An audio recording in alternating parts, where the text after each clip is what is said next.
오늘 하나님 말씀은 시편 116편 5절부터 14절까지 있는 말씀입니다. 시편 116편 5절부터 14절까지 있는 말씀. 시간 다 함께 일어나셔서 하나님 말씀 함께 보도록 하겠습니다. 여호와는 은혜로우시며 의로우시며 우리 하나님은 자비하시도다. 여호와께서는 어리석은 자를 보존하시나니 내가 낮게 될 때에 나를 구원하셨도다. 내 영혼아 내 평안함에 돌아갈지어다. 여호와께서 너를 후대하심이로다. 주께서 내 영혼을 사망에서 내 눈을 눈물에서 내 발을 넘어지면서 건지셨나이다. 내가 생존 세계에서 여호와 앞에 행하리로다. 내가 믿는 거로 말하리라. 내가 큰 곤란을 당하였도다. 내가 경겁 중에 이르기를 모든 사람은 거짓말장이라 하였도다. 여호와께서 내게 주신 모든 은혜를 무엇으로 보답할꼬? 내가 구원의 잔을 들고 여호와의 이름을 부르며 여호와의 모든 백성 앞에서 나의 서원을 여호와께 갚으리로다. 아멘. 아버지 하나님 감사합니다. 오늘 이 말씀을 선포할 때에 성령께서 우리 온 성도들의 마음을 사로잡아 주시고 하나님의 뜻이 이루어지는 귀한 예배 되도록 도와주시옵소서. 종의 입술을 주장해 주시고 듣는 귀를 열어주시고 또 우리가 마음이 서로 하나 되어서 하나님 앞에 영광을 돌리는 귀한 예배 드리게 해 주시옵소서. 예수님 이름으로 간절히 기도하옵나이다. 아멘. 앉으시겠습니다. 감사하는 자가 행복하다. 다른 말로 행복하려면 감사해야 된다. 감사가 없으면 행복이 없다. 이런 얘기입니다. 인터넷에서 감사는 행복이라는 단어를 치면 감사에 대한 수많은 설교 제목들을 발견할 수 있습니다. 감사는 행복의 근원이다. 감사는 행복 바이러스다. 감사는 행복의 씨앗이다. 감사는 행복의 문을 여는 열쇠다. 감사는 왜 우리를 행복하게 하는가? 감사할수록 행복해집니다. 감사는 행복을 지키는 파수꾼이다. 무수히 많은 감사에 대한 제목들이 이렇게 나오고 있습니다. 그러면 어떤 사람이 과연 행복한 사람일까요? 돈 많은 사업가가 행복할까요? 날마다 성장하는 기업을 가진 자일까요? 높은 지위에 있는 사람일까요? 자기가 하고 싶은 일을 하고 있는 사람, 과연 누가 행복한 사람일까요? 여러분, 돈이 많다고 행복할까요? 그렇다면 그 돈 때문에 생기는 불행들은 어떻게 설명할 수 있을까요? 기업이 성장하면 행복할까요? 그 기업을 더 크게 성장시키기 위해서 끊임없는 갈등과 스트레스를 받지는 아니할까요? 높은 지위에 있으면 행복할까요? 대통령도 국회의원도 장군도 사장도 회장도 행복하지 못한 사람이 너무나 많습니다. 사람이 무엇을 하느냐가 행복을 좌우하지 않습니다. 사람이 얼마나 가졌는가, 어디까지 성취했는가가 행복을 좌우하지 못합니다. 그럼 정답은 뭘까요? 감사입니다. 감사. 오늘 설교 제목이 말해주듯이 감사하는 사람이 가장 행복한 사람입니다. 그러나 사람들은 감사보다는 불평하기를 잘하고 많이 받고 많이 가져도 여전히 부족하다고 생각하기 때문에 행복하다는 생각을 하지 못합니다. 그래서 행복을 찾아서 산을 넘고 강을 건너도 행복이 없더라 그런 이야기가 있죠. 질문 하나 해볼까요? 여러분은 행복하십니까? 아니면 불행하십니까? 여러분 스스로 어떻게 생각하시나요? 불행하다 생각하는 사람이 행복한 사람이 있을까요? 행복하다 생각하는 사람은 불행하지 않습니다. 적어도 자기 스스로의 마음속에 나는 행복하다고 생각하는 사람만이 행복할 수 있는 가능성이 있습니다. 무엇이 여러분에게서 행복하다는 생각을 빼앗아가고 있습니까? 무엇 때문에 여러분은 스스로 행복하지 못하다고 혹시 그렇게 생각을 하십니까? 우리의 삶 속에 행복과 불행이 날마다 엎치락 뒤치락 하고 있습니다. 감사하면 행복하고 감사하지 못하면 행복하지 못합니다. 오늘 지금 감사하면 지금은 행복합니다. 그러나 오늘 감사하지 못하면 오늘은 행복하지 못합니다. 날마다 행복하다는 생각과 불행하다는 생각이 바뀔 수 있습니다. 자, 그래서 여러분, 감사하다는 생각을 끊임없이 자꾸 찾아내면 찾아낼수록 그 시간은 행복한 시간이 길게 연결되어지는 겁니다. 그래서 여러분, 그 감사 제목들을 이렇게 놓고 감사하는 순간들을 한번 생각을 해보시면은 적어도 그 순간은 여러분 행복한 순간입니다. 사람들의 불행이 여기 있습니다. 공급받는 것이 당연하고, 섬김을 받는 것이 당연하고, 보살핌을 받는 것이 당연하고, 인정받는 것이 당연하고, 사랑받는 것이 당연하다고 생각합니다. 그렇게 당연하다는 생각 때문에 자기 기준에 미치지 못하면은 행복할 수 없는 것입니다. 당연하다고 생각하는 그 당연한 것이 절대로 내 속에 일어나질 않습니다. 그러니까 내 기준치에 언제나 미달하죠. 미달하기 때문에 감사하지 못합니다. 감사하지 못하기 때문에 감사하는 대신에 불평하고 원망하게 되죠. 그래서 행복을 느끼지 못하고 불행하다고 느끼게 되는 것입니다. 그래서 사람들은 공급이 부족하고 자기 생각에 만족한 사랑을 받지 못했다고 생각될 때에 이 받은 은혜에 대해서 감사하는 마음 대신에 도리어 원망하는 마음을 갖게 되는 것입니다. 이스라엘 백성들은 하나님의 은혜로 애굽을 탈출했습니다. 종되었던 자리에서 자유를 얻었습니다. 근데 자유를 얻고 나서는 종으로 살았던 시절을 잊어버렸습니다. 내가 어떻게 구원받았는지, 내가 어떻게 자유를 얻었는지를 금방 잊어버립니다. 하나님께서는 축복을 약속하셨고 그 축복의 땅으로 그 백성들을 인도해 가십니다. 그러나 그들의 감사는 잠깐이고 원망과 불평이 가득했습니다.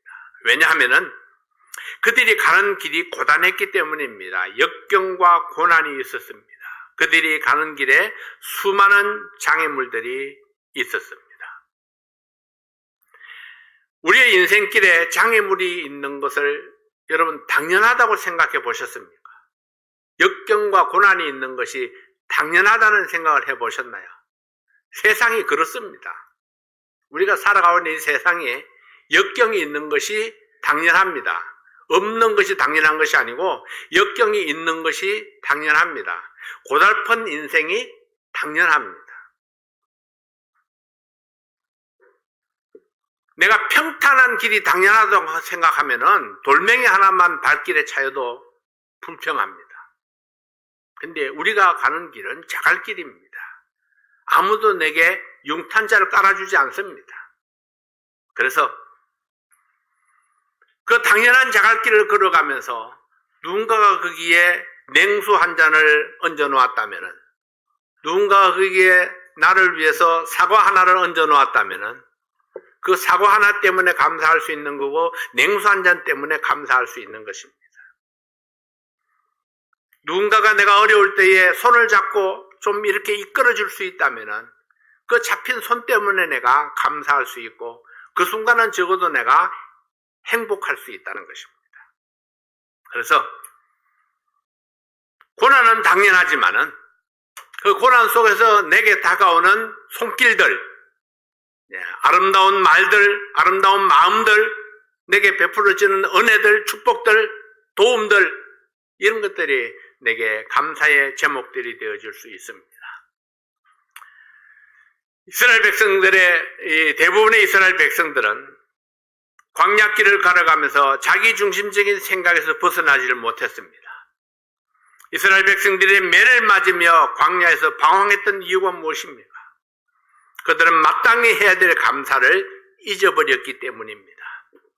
그들은 그들에게 새 삶을 주신 분이 누구인가를 잊어버렸습니다. 그들은 새 소망의 약속을 주신 분이 누구인가를 잊어버렸습니다. 그들을 먹이시고 입히시고 하루하루의 삶을 인도해 주신 분이 누구인가를 잊었습니다. 그들의 기도에 응답하신 분이 누구인가를 잊었습니다. 하나님의 공급하심을 잊었고 하나님의 보호하심을 잊었고 하나님의 인도하심을 잊었습니다. 그래서 그들은 감사하지 못했고 오히려 불평과 원망의 날들을 보냈던 것입니다. 적어도 그들이 불평과 원망하는 그 순간은 지옥 같은 시간을 보내고 있는 겁니다. 자, 우리의 삶 속에서 역시 마찬가지입니다. 내 속에 원망이 있고 불평이 있으면은 나는 불행한 삶을 살고 있는 것입니다. 그래서 오늘도 한번 생각을 해보시기 바랍니다.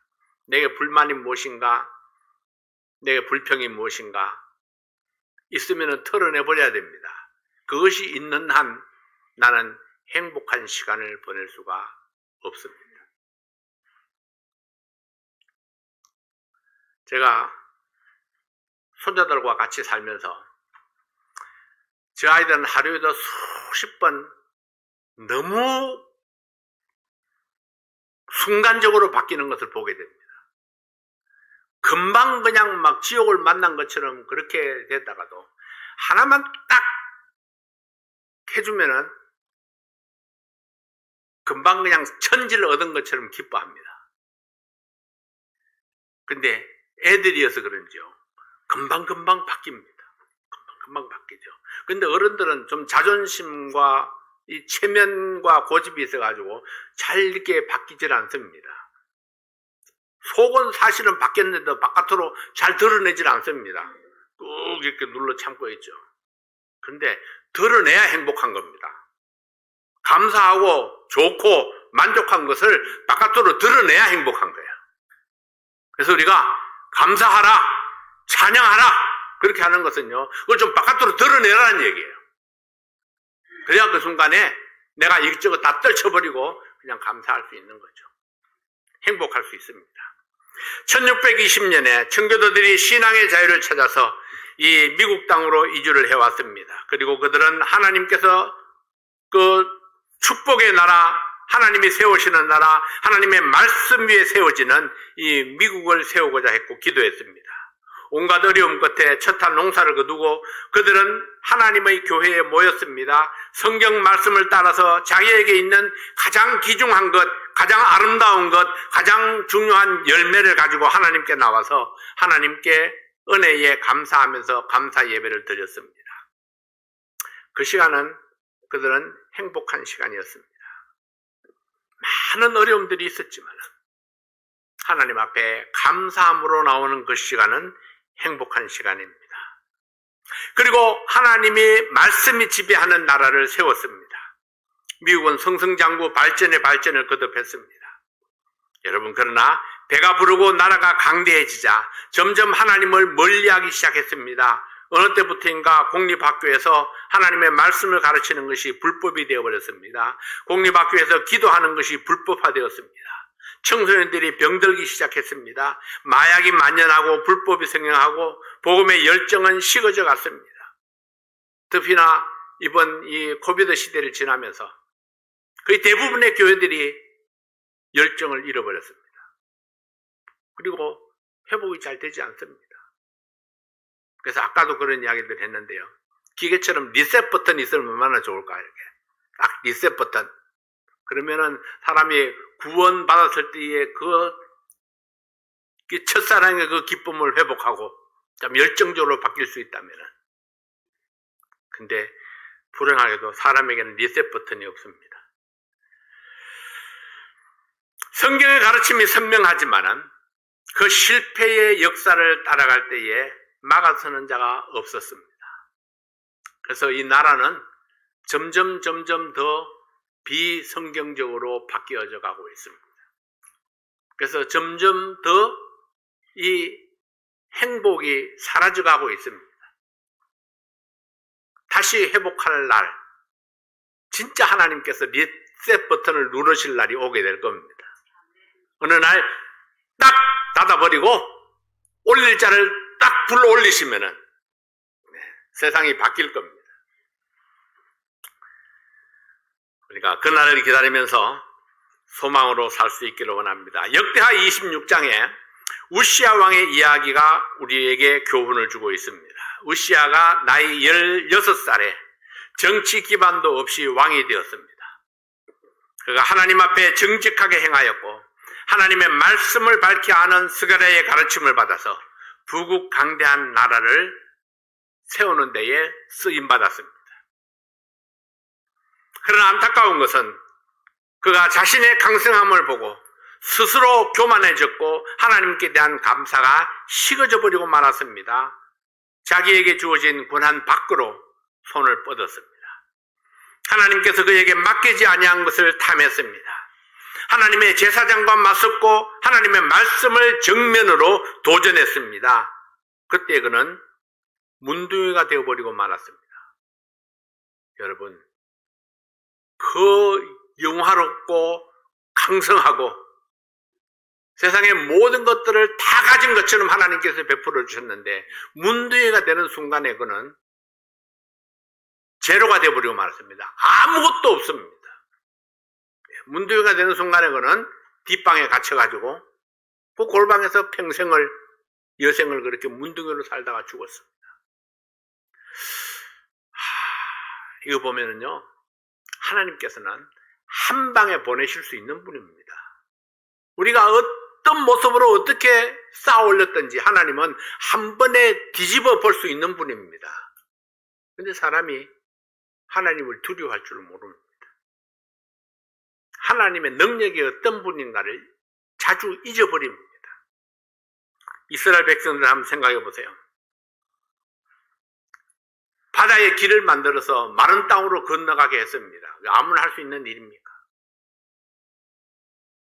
불기둥과 구름기둥으로 그 이스라엘 백성들의 갈 길을 인도해 갔습니다. 어떤 민족도 겪어오지 못한 그런 축복과 인도하심을 받았던 그 백성들이었지만, 그런데 아주 사소한 일로 그들은 하나님을 배신하고 거역했습니다.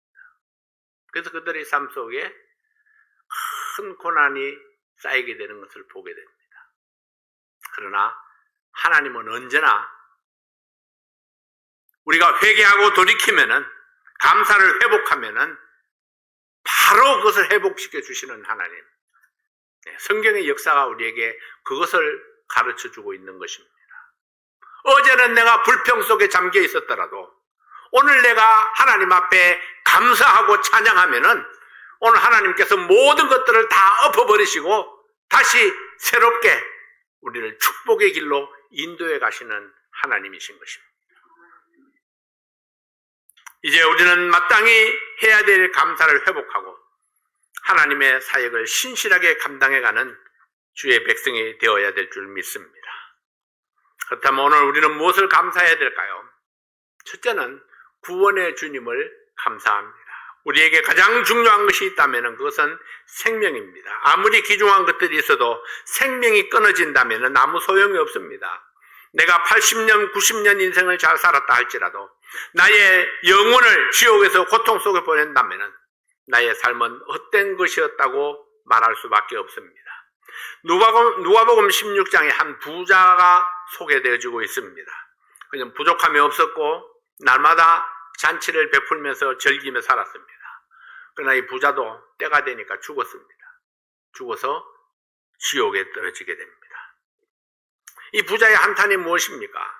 지옥에 떨어진 부자가 첫 번째 소원은 물 한 방울만 적셔서 손가락에 물 한 방울만 찍어서 내 혀를 좀 서늘하게 해주십시오. 이것이 부자의 첫 번째 소원이었습니다. 그런데 지옥은 소원이 들어지는 곳이 아닙니다. 이미 다 지나갔습니다. 물 한 방울도 허락되지 않습니다. 두 번째 소원이 무엇입니까? 아직 살아있는 내 형제 5이 있으니까 저 형제들에게 복음을 전해가지고 좀 지옥에 오지 않게 해주십시오. 예수님을 조롱했던 자들도 예수 믿는 사람을 어리석다 여겼던 사람들도 지옥에 가면은 진실을 알게 됩니다. 그들의 간절한 소원이 이것입니다. 아직 살아있는 내 형제, 내 자녀들에게 복음을 전해서 이 고통받는 곳에 오지 않게 해주십시오. 그러나 복음은 오직 이 땅에 살아있는 사람들을 통해서만 전파될 수 있습니다. 예수님은 나의 생명입니다. 예수님 나의 생명이라면 예수님은 나의 모든 것입니다. 생명이 끊어지면 모든 것이 끝나는 거니까 예수님이 나의 생명이라면 예수님은 나의 모든 것입니다. 우리의 소망이 무엇입니까? 내게 영생이 없다면, 부활의 소망이 없다면 우리의 믿음은 아무것도 아닙니다.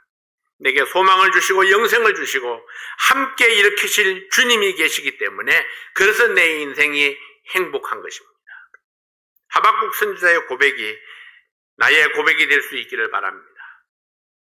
하박국 3장 17절 18절 말씀에 비록 무화과 나무가 무성치 못하며 포도나무에 열매가 없으며 감람나무에 소출이 없으며 밭에 식물이 없으며 우리의 양이 없으며 외양간에 소가 없을지라도 나는 여호와를 인하여 즐거워하며 나의 구원의 하나님을 인하여 기뻐하리로다. 자, 여러분 이렇게 한번 바꾸어서 읽어볼까요?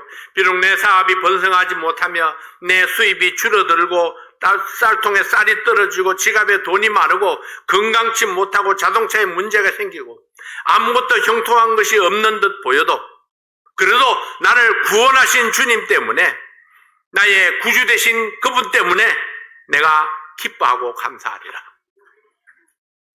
내 생명을 지옥에서 이끌어내셔서 영원한 천국의 소망을 주신 내 아버지 하나님을 찬양하고 감사하는 여러분들이 되시기를 바랍니다. 구원의 주님을 감사하는 것이 행복의 첫 번째 비결입니다. 두 번째는 나의 기도에 응답하시는 주님을 감사합니다.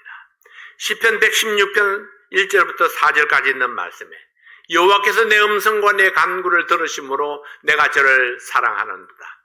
그 귀를 내게 기울이셨으므로 내가 평생에 기도하리로다.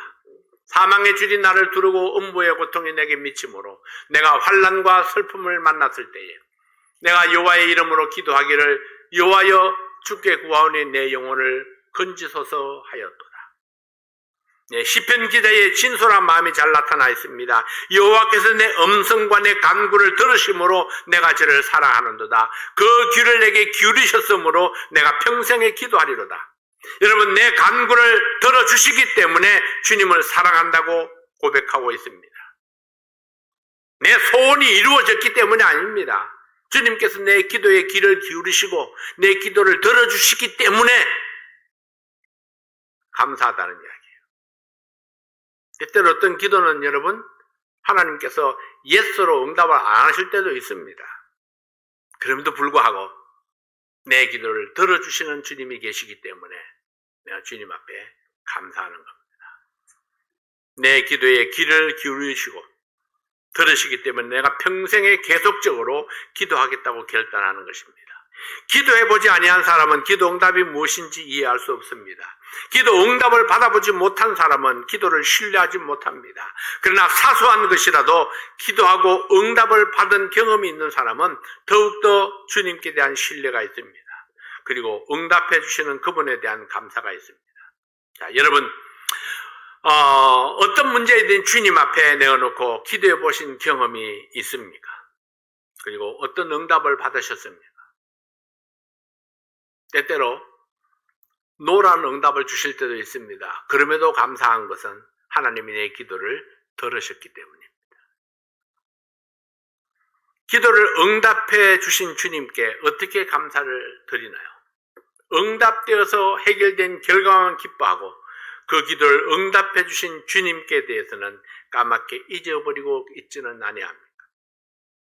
응답된 결과보다 더 중요한 것이 응답해 주시는 주님이십니다.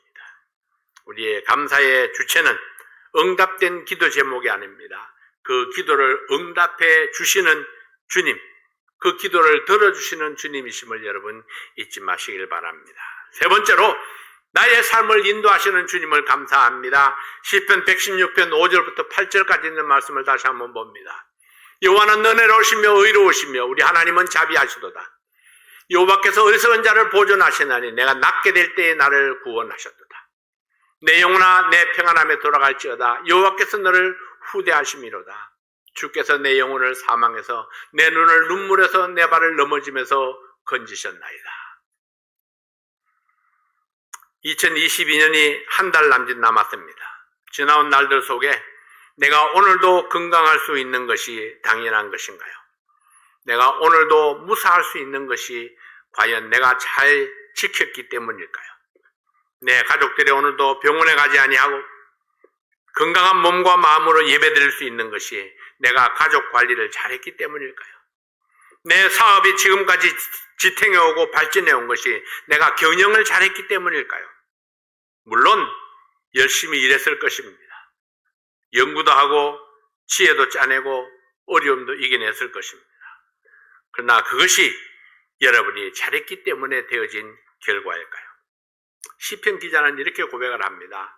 내 영혼을 사망해서 내 눈을 눈물에서 내 발을 넘어짐에서 건지신 분은 주님이시다. 내 삶의 어려운 현장에서 나를 지켜주신 분, 나를 실패와 좌절 속에서도 견디게 하신 분, 내 영혼에 햇살을 비춰주시고 새 소망을 주신 분은 오직 주님이십니다. 내게 주님이 계시기 때문에 오늘 이와 같이 기쁨과 소망 가운데에 예배 드릴 수 있습니다. 나의 온 가족이 먹고 마시고 옷 사입고 또 부를 누릴 수 있는 것은 주님의 은혜입니다. 내 모든 공급을 되시는 주님이시기 때문에 주님이야말로 내 감사의 주체가 되십니다. 12절 말씀에 보면은 여호와께서 내게 주신 모든 은혜를 무엇으로 보답할꼬의 문자적 의미인데 내가 무엇을 어떻게 여호와께 돌려드려야 할까? 이 말은 하나님의 은혜를 갚는다는 것은 불가능하다는 뜻입니다. 그 은혜를 다 갚는 것은 불가능하지만 내가 할 수 있는 감사의 표현을 기록하고 있습니다. 내가 할 수 있는 감사의 표현. 첫째는 구원을 감사하며 자랑하며 감사하리라. 13절 말씀에 내가 구원의 잔을 들고 여호와의 이름을 부르겠다 합니다. 구원을 자랑하는 것은 간증과 전도입니다. 나를 구원하신 주님의 은혜를 자랑하고 전도하는 것입니다. 구원해 주신 주님께 감사의 찬송을 드리는 것입니다. 구원받은 것이야말로 가장 귀한 것이고 주님께서 기뻐하는 것이기 때문입니다. 여러분은 기도할 때에 나를 구원해 주신 주님을 감사하는 기도를 하십니다. 나를 구원해 주셔서 감사합니다.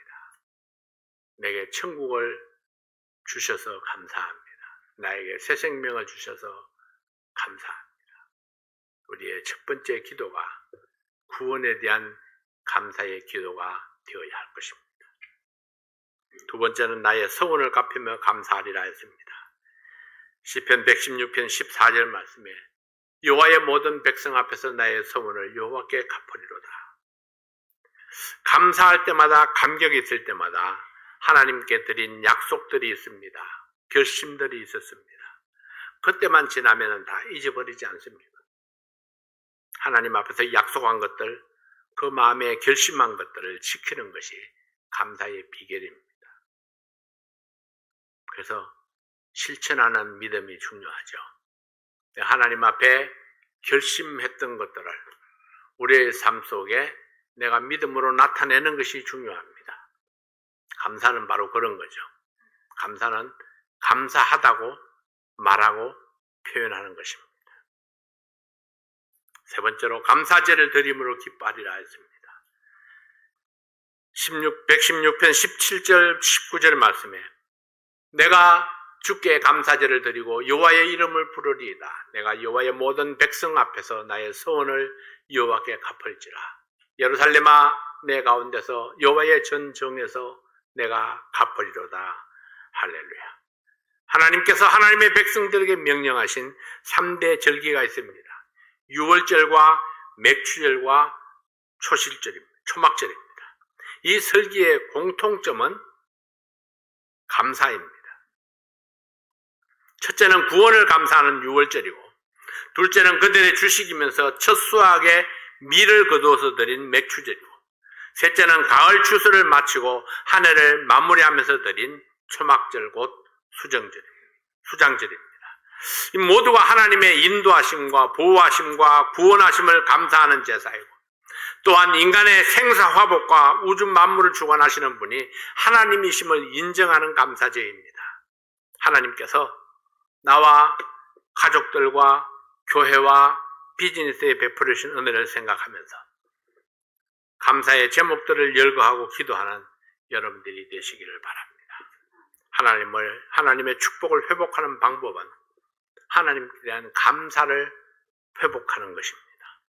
각자가 자기의 감사 분량을 생각하면서 감사의 제물을 준비하시기 바랍니다. 오늘 이 자리에 계시는 여러분들 가운데 무엇이 내 감사를 가로막고 있는가? 이 가로막고 있는 그 무언가가 있다면 그것부터 여러분 치워야 됩니다.